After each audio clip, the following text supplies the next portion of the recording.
அனைவருக்கும் வணக்கம். வாழ்க வளமுடன். என் பெயர் கூசா சாய் தீக்ஷா. நான் 3ஆம் வகுப்பு ஆ பிரிவில் படிக்கிறேன். அனைவருக்கும் கிருஷ்ண ஜெயந்தி நல்வாழ்த்துக்கள்.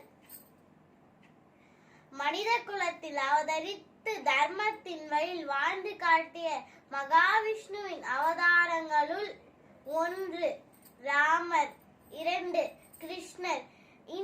அதனாலேயே இந்த 2 அவதாரங்கள் முக்கியமான நாட்களாக உலகெங்கும் கொண்டாடப்பட்டு வருகிறது.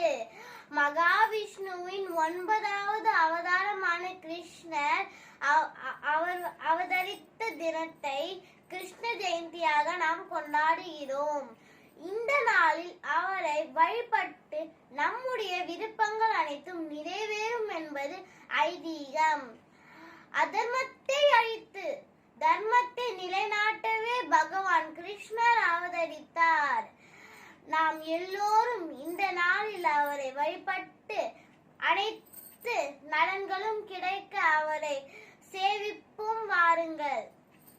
எது நடந்ததோ அது நன்றாகவே நடந்தது. எது நடக்கிறதோ அதுவும் நன்றாகவே நடக்கிறது. எது நடக்க இருக்கிறதோ அதுவும் நன்றாகவே நடக்கும். ராம ஹரே கிருஷ்ண கிருஷ்ண கிருஷ்ண ஹரே ஹரே, ஹரே ராம ஹரே கிருஷ்ண கிருஷ்ண கிருஷ்ண ஹரே ஹரே. நன்றி, வணக்கம்.